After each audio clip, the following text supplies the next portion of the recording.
नमस्कार, मैं हूं श्वेता सिंह और आप देख रहे हैं आज तक।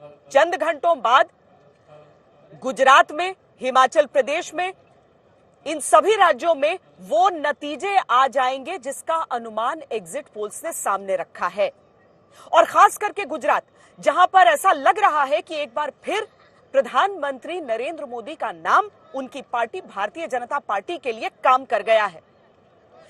क्योंकि जहां पर यह पसोपेश था कि क्या एक त्रिकोणीय मुकाबला होगा, क्या यहां पर कांग्रेस एक चुनौती पेश करेगी, क्या आम आदमी पार्टी चुनौती पेश करेगी, वहां पर एग्जिट पोल के आंकड़े बता रहे हैं कि मुमकिन है भारतीय जनता पार्टी जो रिकॉर्ड कायम करना चाहती थी वो मुमकिन हो जाए।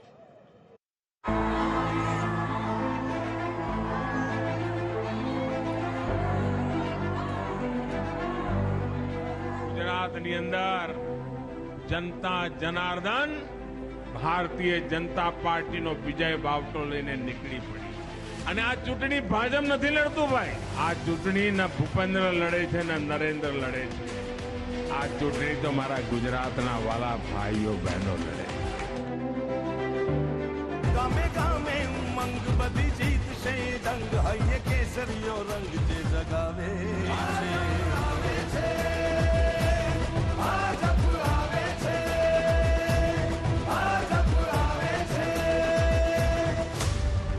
कांग्रेस, आम आदमी पार्टी और बाकी सब सिमट गए जहां पर अब तक मगर है बाकी नाम और निशान हमारा। कुछ बात है कि पार्टी सिमटती नहीं जहां पे बदलता गया सियासी दुश्मन दौरे चुनाव हमारे।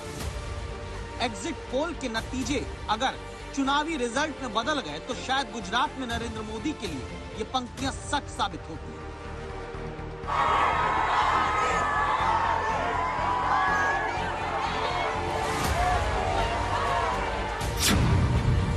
आखिर वो कौन सा चुनावी चुंबक जिसके दम पर 27 साल बाद एक बार फिर एग्जिट पोल के मुताबिक बीजेपी गुजरात में न सिर्फ सरकार 7वीं बार बनाती दिखती है, बल्कि 1985 में कांग्रेस के 149 सीट जीतने के रिकॉर्ड को भी 37 साल बाद बीजेपी 151 सीट जीतकर तोड़कर इतिहास नया रच सकती है।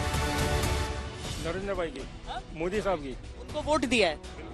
आप खड़े हो, अभी वो भी मोदी साहब ने बनाया, रिवर फ्रंट बनाया, पूरा गुजरात को विकास किया है। मोदी ने जो विकास किया है उनके सिवा कोई आ ही नहीं सकता। नरेंद्र भाई एक ऐसा प्रधानमंत्री है जो how to work and what to say, इससे बेहतर कोई नहीं जान सकता। नरेंद्र भाई जो है ना, इकोनॉमी के लिए जो मोदी जी जो कर रहे हैं ना, वो एक बहुत ही एक्सेलेंट है। तो सभी ने नरेंद्र भाई के हिसाब से ही वोट किया। फिर साबरमती के किनारे सत्ता के शीर्ष पर बीजेपी के कायम रहने के पीछे जनता की जुबान पर एक नाम आता है, नरेंद्र भाई, नरेंद्र मोदी, मोदी साहब, प्रधानमंत्री।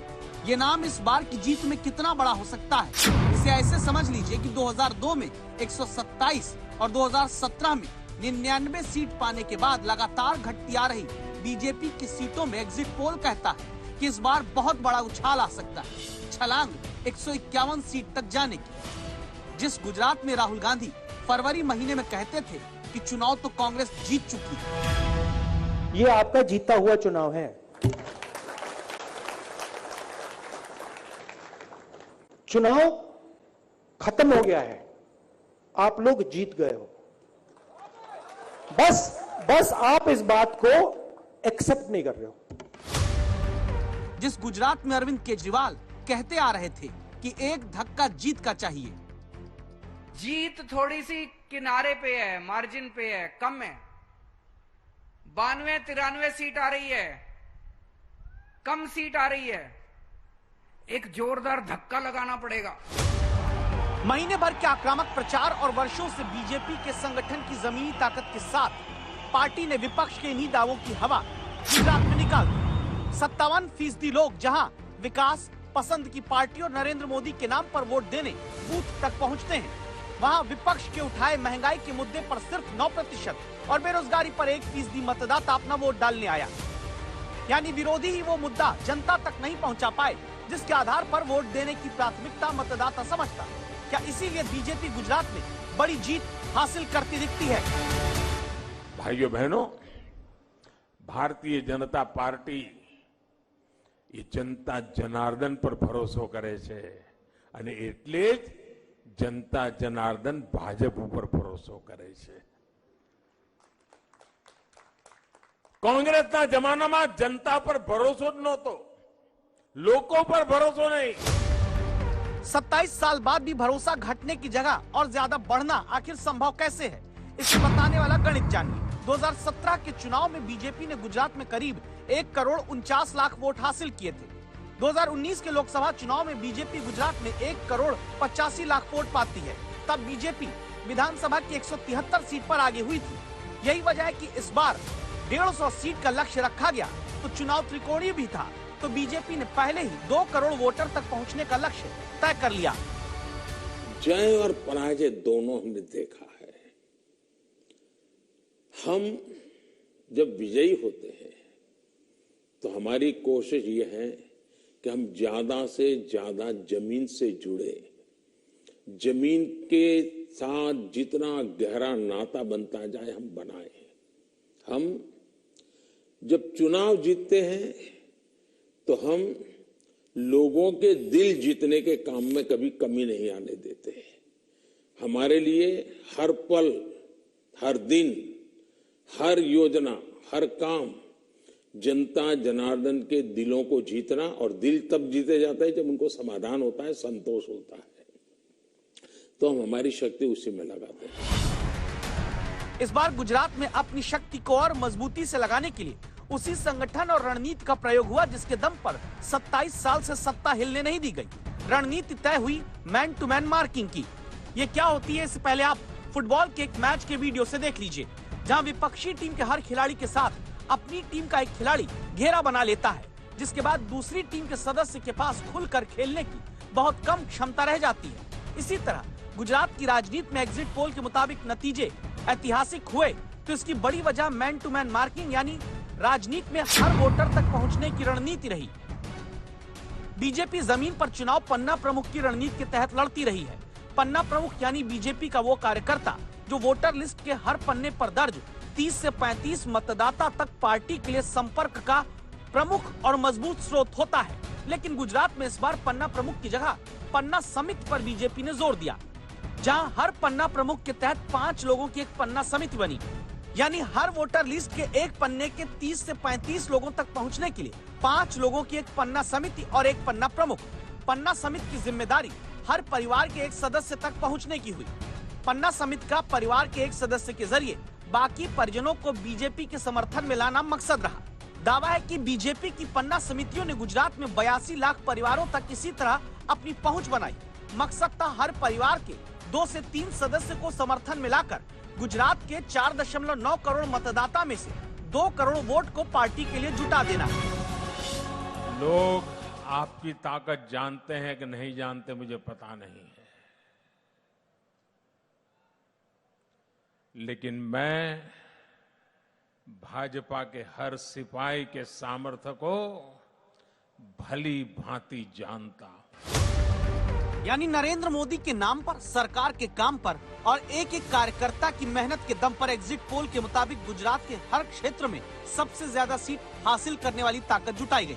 अगर एग्जिट पोल गुरुवार सुबह सही साबित होता है तो ये गुजरात में नरेंद्र मोदी की और बीजेपी की ऐसी सबसे बड़ी जीत साबित होगी जिससे मिली गति का फायदा 2024 तक हो सकता है. भारतीय जनता पार्टी में यूं तो कई नेता हैं, लेकिन परिश्रम की पराकाष्ठा की बात आती है तो प्रधानमंत्री का नाम आ जाता है. गुजरात चुनाव के लिए ताबड़तोड़ प्रचार उन्होंने किया और उसके बाद जब वोट डालने के बाद सीधे निकले दिल्ली के लिए तो वहां पर 24 घंटे की मीटिंग की शुरुआत कर दी. अब कहा जाता है कि बीजेपी हमेशा इलेक्शन मोड में रहने वाली पार्टी है, लेकिन इसका असर कितना नतीजों में नजर आता है. तारीख थी 10 मार्च 2022. उत्तर प्रदेश चुनाव के नतीजे आए थे. यूपी में बीजेपी ने ऐतिहासिक जीत हासिल की थी. विपक्ष अपनी हार के बाद मंथन भी नहीं कर पाया था जब अगले ही दिन 11 मार्च को अहमदाबाद में रोड शो करते प्रधानमंत्री नरेंद्र मोदी दिखे. 8 महीने पहले की इन तस्वीरों को आज दोबारा देखना जरूरी है. जब उत्तर प्रदेश में रिकॉर्ड जीत के बाद सब चुनावी विजय के उल्लास में व्यस्त थे, तब नरेंद्र मोदी अगले दिन गुजरात पहुंचकर ये बता चुके थे कि वो अगली चुनौती के लिए 2 हाथ आगे चल रहे हैं, जिसका नतीजा एग्जिट पोल बताता है कि गुजरात में 27 साल के शासन के बाद एक बार फिर ग्रामीण इलाके में 45% और शहरी इलाके में 48% वोट के साथ सबसे ज्यादा मत बीजेपी हासिल कर सकती है। जातिगत आधार पर देखें तो गुजरात में सबसे ज्यादा आबादी वाले ओबीसी वोट का 57% हिस्सा अकेले बीजेपी को मिल सकता है। 27 साल बाद भी एंटी इनकम्बेंसी को प्रो इनकम्बेंसी बनाने वाली ये ताकत बीजेपी के पास कैसे आती है? हम बहुत कॉन्शियसली प्रयास करते हैं कि जीत हमारे सर पे न चढ़ जाए, हमारे दिमाग में वो सवार न हो जाए, और इसलिए हम धरती पर रहते हैं।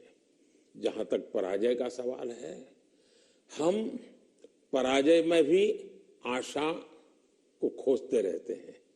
हम निराशा में डूब करके इसने किया, उसने किया, इसको वो ये करो, डिकना करो, फलाना करो, इस चक्कर में नहीं पड़ते।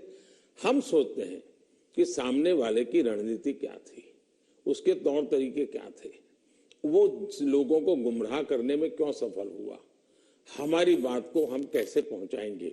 हम औरों का भी अभ्यास करते हैं, हमारा भी अभ्यास करते हैं, हम स्थितियों का भी अभ्यास करते हैं, हम उस प्रकार के योजनाओं का भी अभ्यास करते हैं, और फिर हम आगे की रणनीति बनाते हैं। हम हर चुनाव से सीखते हैं, चुनाव जय का हो या चुनाव पराजय का हो। चुनाव दर चुनाव नरेंद्र मोदी की यही पकड़ कमजोर कैसे नहीं हो रही?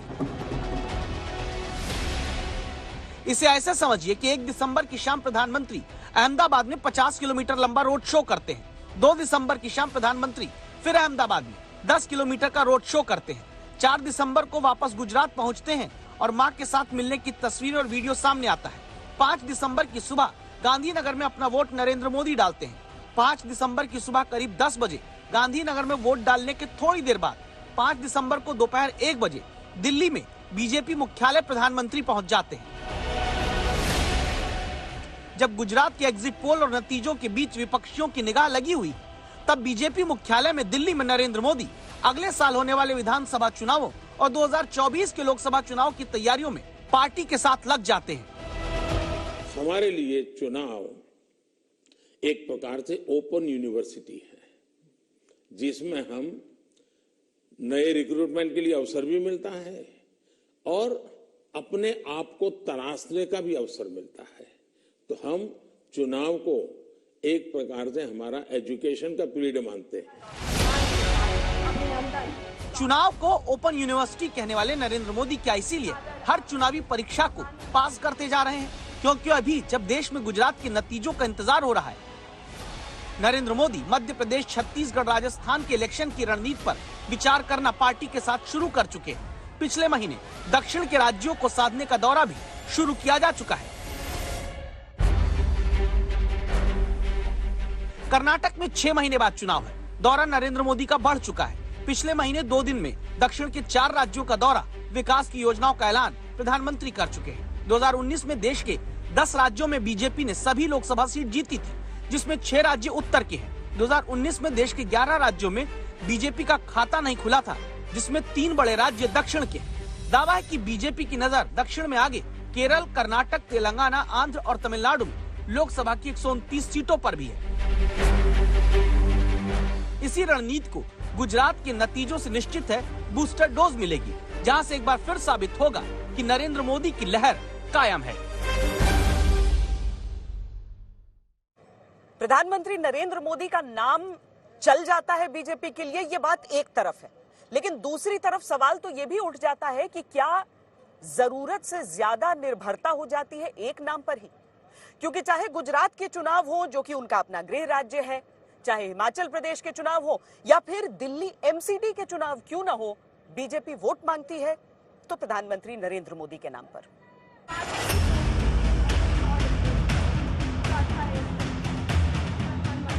अभी 3 चुनाव हुए, गुजरात, हिमाचल प्रदेश में विधानसभा के और दिल्ली में एमसीडी का। 2 राज्यों में नरेंद्र मोदी ने रैलियां की। एमसीडी के चुनाव में पोस्टर पर प्रधानमंत्री का चेहरा लगा रहा। वोट बीजेपी ने नरेंद्र मोदी के चेहरे पर मांगा। विपक्ष आरोप लगाता है कि बीजेपी सिर्फ मोदी के नाम पर ही चुनाव लड़ती और जीतती। Municipal corporation election, MLA election, खैर एमपी इलेक्शन, उनको प्राइम मिनिस्टर बनना है तो फिरते रहते हैं, लेकिन हर वक्त अपनी ही बात करते हैं। आप किसी को मत देखो, मोदी को देखकर वोट दो। विपक्ष इस बात को इसलिए नहीं पचा पाता क्योंकि ये सच है कि वोट नरेंद्र मोदी के नाम पर पड़ते भी हैं। जैसे गुजरात में बीजेपी को वोट देने वालों ने एग्जिट पोल में बताया कि 19% ने मोदी के नाम पर वोट दिया और 15% ने पार्टी को पसंद करने की वजह से। नरेंद्र मोदी की योजनाओं का ये दम कहेंगे कि महिलाओं का सबसे ज्यादा 48% वोट बीजेपी गुजरात में पाती है। हर आयु वर्ग का सबसे ज्यादा वोट भी गुजरात में बीजेपी के ही खाते में आता है। उनका विजन बहुत क्लियर है मोदी जी का, कि वो बहुत लंबा सोचते हैं। वो है, आप ये रिवर फ्रंट भी आज से 5-7 साल पहले उन्होंने सोचा हुआ था, आज हम ये देख रहे हैं। तो उनका विजन बहुत लंबा है। नरेंद्र भाई एक ऐसा प्रधानमंत्री है जो how to work and what to say, इससे बेहतर कोई नहीं जान सकता। वो काम क्या करना है, क्या बोलना है, वो सब उनसे सीखना पड़ेगा। मोदी के नाम पर इतनी लोकप्रियता क्यों? जहां गुजरात में 1% वोट जनता बेरोजगारी के मुद्दे पर देने आती है और 2% वोट हिंदुत्व के मुद्दे पर। क्या ये नरेंद्र मोदी की प्रचार शैली की ताकत है? जहां जनता तक बात पहुंचती है, विपक्ष नाकामयाब होता है और मोदी के नाम पर ही हर चुनाव लड़ने का ठीकरा बीजेपी पर फोड़ देता है। इसे ऐसे समझिए कि गुजरात में बूथ मैनेजमेंट के बाद रिकॉर्ड जीत इसलिए बीजेपी हासिल करती आ रही है क्योंकि नए तरीके से कैंपेन पर मोदी स्टाइल में जोर रहा है। जैसे शहर के मुकाबले ग्रामीण इलाका चुनौती माना गया तो 3556 जगहों पर जादूगर का शो कराया गया, 3700 जगहों पर नुक्कड़ नाटक कराया गया, 1400 जगहों पर विकास का गरबा नाम से सरकार की कामयाबी बताती लाइव स्क्रीन लगवाई गई। शहरी वोटर को अपने साथ मजबूती से जोड़ने के लिए 1700 जगहों पर फ्लैश मॉब, यानी अचानक कहीं पर बीजेपी का प्रचार करने वाले कुछ लोग आते और अपनी बात कहकर चले जाते। 182 विधानसभाओं में 1200 जगहों पर 150 स्मार्ट रथ के जरिए अपनी बात बीजेपी ने पहुंचाई। साथ ही यूथ विद नमो के नाम से 1400 जगहों पर बैंड की परफॉर्मेंस हुई। इस तरह के नए तरीकों से प्रचार करने का प्रयोग गुजरात से ही नरेंद्र मोदी ने शुरू किया था, जो अब भी कामयाबी की कुंजी बना हुआ है। पॉलिटिकल पार्टियां सिर्फ ऐसे नहीं चलती है, लोकतांत्रिक व्यवस्था से इन चीजों को कैसे चलाया जाता है, ये अपने आप में बहुत बड़ी बात होती है। और अच्छा है कि देश की नई पीढ़ी को पता चले कि भाई ये ऑर्गेनाइजेशन कैसे चलता है, इतना बड़ी व्यवस्थाएं कैसे चलती हैं, इतनी बड़ी ह्यूमन रिसोर्स को इतना मोबिलाइज करना और बड़ा टारगेटेड फोकस एक्टिविटी देना, ये अपने आप में बहुत बड़ा काम होता है। यूं ही कोई राज्य लगातार 7वीं बार सत्ता के लिए एक ही दल, एक ही नेता के नाम पर मौका और मुहर नहीं लगाता। वक्त से पहले चुनाव की तैयारी, बूथ मैनेजमेंट, कार्यकर्ता को हमेशा सक्रिय रखना, उम्मीदवारों के चयन से टिकट बंटवारे तक पैनी नजर, सरकार के कामों को जनता तक पहुंचाने के लिए ताकत लगाना और अधिकारियों के साथ टिफिन बैठक यानी खाने पर कामकाज का हिसाब। गुजरात बीजेपी का अभेद्य किला इसीलिए बना हुआ है क्योंकि यहाँ जनता से जुड़ाव और प्रशासन पर नजर का नरेंद्र मोदी फॉर्मूला चलता आ रहा है। भारत में किसी एक राज्य में अगर सबसे लंबा शासन किसी पार्टी का रहा है तो वो वाम दल का रहा है। बंगाल में, पश्चिम बंगाल में 34 सालों का शासन रहा है। भारतीय जनता पार्टी ने 27 साल अपने पूरे किए हैं और वाकई अगर एग्जिट पोल के नतीजे सही साबित होते हैं और चुनावी नतीजे यही आते हैं तो बीजेपी कम से कम गुजरात में शायद वाम दलों के उस शासन को के करीब पहुंचने की कोशिश यहां कर सकती है। लेकिन यह भी समझना बहुत जरूरी हो जाता है कि जनता के मन में आखिर क्या होता है कि कोई एक पार्टी इतने लंबे समय तक एक राज्य में शासन कर पाती है। भूपेंद्र હોય કે નરેન્દ્ર હોય, સરસમાં સરસ ડ્રાઈવર હોય, પણ એક ટાયર પંક્ચર થયેલું હોય તો એ ગાડી ચાલે, એ ગાડી આગળ લઈ જાય। આપણે બધા કમળ ખીલવવાના છે, ખીલવશો। एग्जिट पोल में बीजेपी की नजर गुजरात फतेह करके एक साथ कई रिकॉर्ड बनाने की है। इसमें एक पार्टी का किसी राज्य में सबसे लंबा शासन भी शामिल है। अभी ये रिकॉर्ड पश्चिम बंगाल की लेफ्ट सरकार के पास है, जिसका साल 1977 से 2001 तक शासन रहा। इस तरह वहाँ पर लेफ्ट ने 33 साल 325 दिन शासन किया। असम की कांग्रेस सरकार साल 1950 से 1978 तक रही। वहीं गुजरात में बीजेपी की साल 1998 से आज तक लगातार सरकार रही है, जिसका कार्यकाल 24 साल 276 दिन बैठता है। वहीं त्रिपुरा की CPI-M की सरकार 1993 से 2018 तक रही। अगर सर्वे के मुताबिक गुजरात में बीजेपी की सरकार बनी और अगर वहां पर वो अपना कार्यकाल पूरा करती है, तब वो इस रिकॉर्ड में दूसरे नंबर पर आ जाएगी। लेकिन फिर भी एक ही पार्टी का राज्य में सबसे लंबा शासन करने का रिकॉर्ड पश्चिम बंगाल की लेफ्ट सरकार के पास ही रहेगा, जिसने पश्चिम बंगाल में करीब 34 सालों तक एक छत्र राज किया है। वैसे बीजेपी के पास इस बार कई रिकॉर्ड एक साथ तोड़ने का मौका है।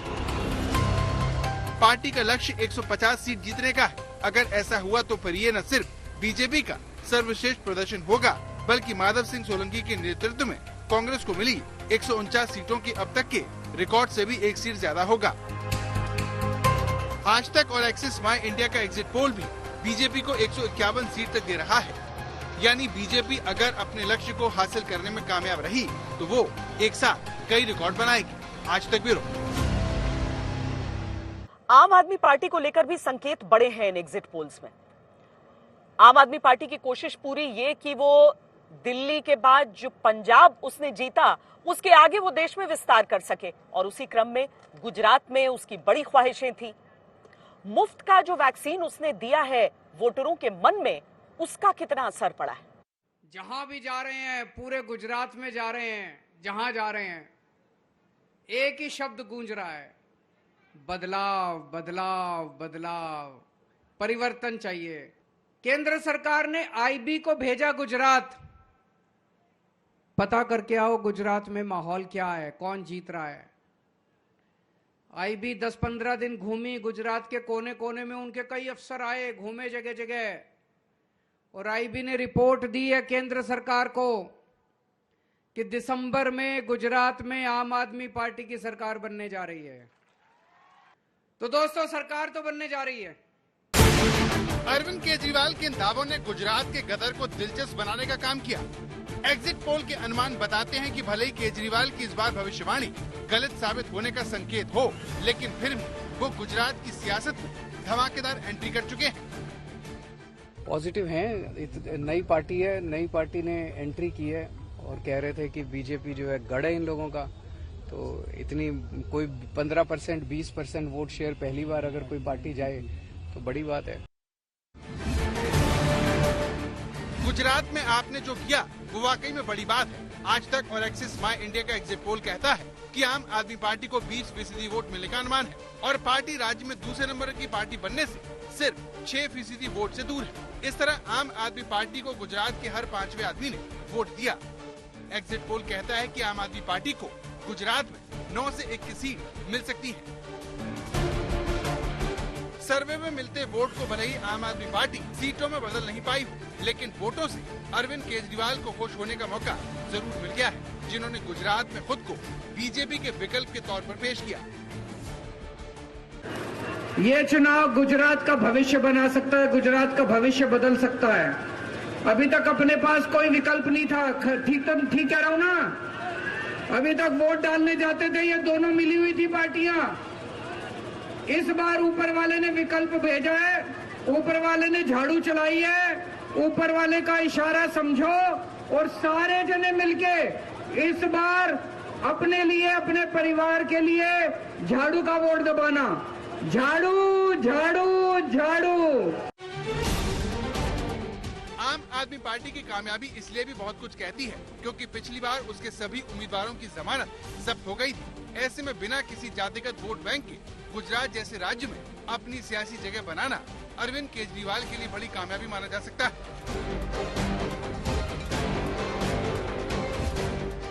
बीजेपी ने गुजरात के सभी 4 रीजन में अच्छा प्रदर्शन किया। सौराष्ट्र और उत्तरी गुजरात में कांग्रेस ने आम आदमी पार्टी को पीछे छोड़ दिया। मध्य गुजरात में कांग्रेस और आम आदमी पार्टी में बराबरी की टक्कर है, लेकिन दक्षिण गुजरात में आम आदमी पार्टी ने कांग्रेस से बेहतर किया। एक आदमी मिला, मैंने उसको पूछा किसको वोट दोगे, तो बोला झाड़ू को। मैंने कहा क्यों, भाजपा को क्यों नहीं? बोला सर भाजपा को वोट देने से कोई फायदा नहीं है, आपको वोट देंगे तो बिजली मुफ्त हो जाएगी। होएगी कि नहीं होएगी? मेरे को एक महिला मिली, मैंने उससे पूछा किसको वोट दोगे, बोले सर आपको। मैंने कहा क्यों? कहते आप 1000 रुपए महीना दोगे हर महिला को। दिल्ली और पंजाब में कांग्रेस की जगह लेकर सत्ता हासिल करने वाले केजरीवाल ने फ्री बिजली पानी के वादों से अपने दिल्ली मॉडल को सजाया, जिसे उन्होंने गुजरात में अच्छे से पैकेज किया और उन्हें वोट देने के बदले में जनता को सीधे 30,000 रुपए महीने के फायदे गिराए। दोस्तों, आम आदमी पार्टी को वोट देना बहुत फायदा, 30,000 रुपए महीने का फायदा है आम आदमी पार्टी को वोट देने से। भाजपा को वोट देने से कोई फायदा नहीं है, बस गुंडागर्दी मिलेगी, गाली गलौज मिलेगा और कुछ नहीं मिलने वाला भाजपा को वोट देने से। आज तक और एक्सिस माई इंडिया का एग्जिट पोल बताता है कि गुजरात के लोगों को केजरीवाल के वादे काफी रास आए हैं। तो सभी महिलाओं को, बहनों को, माताओं को मैं 3 गारंटी दे रहा हूँ। आपके घर की बिजली मुफ्त कर दूंगा, आपको बिजली का बिल देने की जरूरत नहीं है। फायदा होगा नहीं होगा? 2-3 हजार रुपए महीना तो बच जाएंगे। हर महिला को हर महीने 1000 रुपए उसके अकाउंट में डलवाएंगे। तो आपके घर में मान लो 2 महिलाएं, बहू है, सास है, या 3 है, बहू है, सास है, बेटी है, तो 3000 रुपए मिलेंगे। 2000 हर महिला को अलग अलग 1000 रुपए मिलेंगे। आम आदमी पार्टी को वोट देने वालों में 32% लोगों ने मुफ्त के वादों की वजह से वोट दिया। 25% ने परिवर्तन के लिए, 21% ने महंगाई की वजह से आम आदमी पार्टी को वोट दिया। इसी तरह आपको वोट देने के सबसे बड़े मुद्दों की बात करें तो उसमें बेरोजगारी सबसे ऊपर है। आम आदमी पार्टी के जो सार्वजनिक दावे हैं वो आज भी कहते हैं कि गुजरात में वो जीत हासिल करेंगे, लेकिन जो उनकी मंशा रही, सियासी मंशा, वो ये रही कि कम से कम एक ऑपोजिशन के तौर पर वो कांग्रेस पार्टी को गुजरात जैसे राज्य में रिप्लेस कर पाए।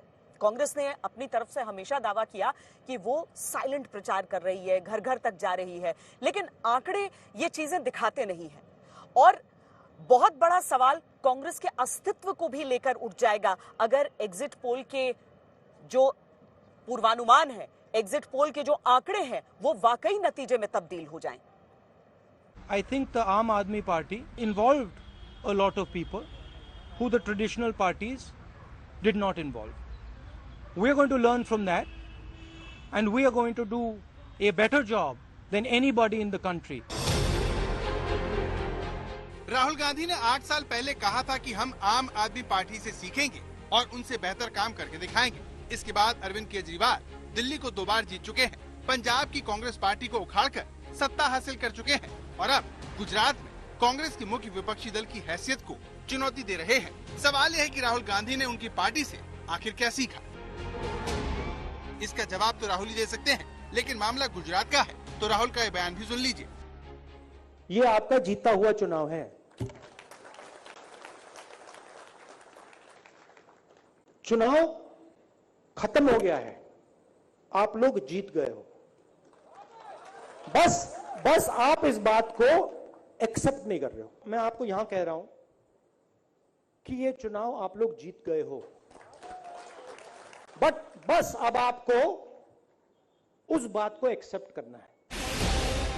फरवरी में राहुल गांधी पार्टी नेताओं से कहकर गुजरात से मानो गायब ही हो गए।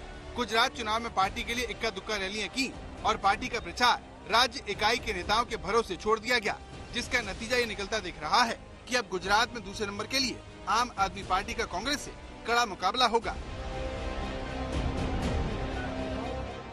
गुजरात में कांग्रेस को लेकर सबसे बड़ा सवाल यही है कि जिस कांग्रेस पार्टी ने 2017 में बीजेपी की सांस फुला दी थी, जिसने बीजेपी को 99 सीट के साथ जैसे तैसे सरकार बनाने पर मजबूर कर दिया, उस कांग्रेस के स्टार प्रचारकों ने गुजरात चुनाव को राज्य नेताओं के भरोसे क्यों छोड़ दिया? पिछली बार कांग्रेस को 40% से ज्यादा वोट मिले थे, लेकिन आज तक एक्सिस माई इंडिया के सर्वे में कांग्रेस का वोट शेयर गिरकर 26% पहुंचने का अनुमान है। जिस कांग्रेस पार्टी ने 5 साल पहले 77 सीट जीती थी, वो 2022 के विधानसभा चुनावों में 16 से 30 सीटों पर सिमटती हुई दिख रही है। गुजरात चुनाव में पार्टी का प्रचार स्थानीय नेताओं के भरोसे छोड़ दिया गया।